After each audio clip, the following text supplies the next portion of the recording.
വിശ്രമം കഴിഞ്ഞു. മഹേഷ് നാരായൺ ചിത്രത്തിനൊപ്പം യുവ സംവിധായകന്റെയും സിനിമ ഒരേ സമയം പൂർത്തിയാക്കാൻ മമ്മൂട്ടി. നോമ്പിനോട് അനുബന്ധിച്ച് നേരിട്ട ആരോഗ്യ പ്രശ്നങ്ങളാൽ ഒരു മാസത്തോളം വിശ്രമത്തിലായിരുന്ന മലയാളികളുടെ സ്വന്തം മമ്മൂട്ടി. സിനിമകൾക്ക് ഇടവേള പ്രഖ്യാപിച്ച താരം ചെന്നൈയിലെ ദുൽഖറിന്റെ വസതിയിൽ വിശ്രമത്തിലായിരുന്നു. പുതിയ ചിത്രമായ ബസുക്കയുടെ പ്രൊമോഷന് പോലും മമ്മൂട്ടിയുടെ സാന്നിധ്യം ഉണ്ടായിരുന്നില്ല. ഇപ്പോഴത്തെ താരം വിശ്രമം അവസാനിപ്പിച്ച് സെറ്റുകളിലേക്ക് സജീവമാകാൻ പോകുന്നു എന്നാണ് റിപ്പോർട്ടുകൾ.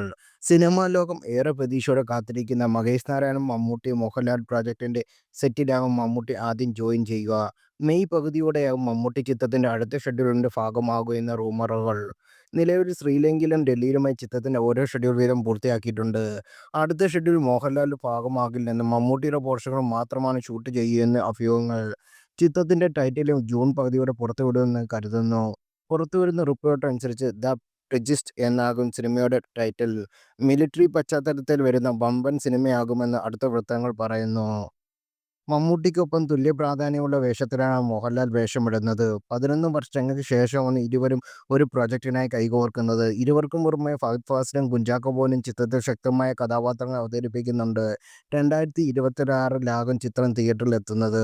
മഹേഷ് നാരായൺ പ്രൊജക്ടിനൊപ്പം യുവ സംവിധായകൻ നിതീഷ് സഹദേവനൊപ്പമുള്ള പ്രൊജക്ടും ഒരേസമയം മമ്മൂട്ടി പൂർത്തിയാക്കും. ഫാമിലിക്ക് ശേഷം നിതീഷ് സംവിധാനം ചെയ്യുന്ന ചിത്രമാണ് അനൗൺസ്മെന്റ് ചെയ്ത സോഷ്യൽ മീഡിയയിൽ ചർച്ചയായിരുന്നു. തിരുവനന്തപുരം നാഗർകോവിൽ ബോർഡ് പശ്ചാത്തലമാക്കി ഫാമിലി കോമഡി എന്റർടൈനറാണ് നിതീഷ് മമ്മൂട്ടി ചിത്രം ഒരുങ്ങുന്നത്. മമ്മൂട്ടി കമ്പനി തന്നെയാണ് ചിത്രത്തിന്റെ നിർമ്മാണവും. നവാഗതനായ ജിതിൻ കെ ജോസ് സംവിധാനം ചെയ്യുന്ന കളങ്കാവലാണ് മമ്മൂട്ടിയുടെ അടുത്ത തിയേറ്റർ റിലീസ്. മമ്മൂട്ടി വില്ലനായി എത്തുന്ന ചിത്രത്തിൽ നായകനാകുന്നത് വിനായകനാണ്. ഇന്ത്യയെ ഞെട്ടിച്ച സൈനൈഡ് മോഹന്റെ കഥ ആസ്പദമാക്കിയാണ് കളങ്കാവൽ ഒരുങ്ങുന്നത്.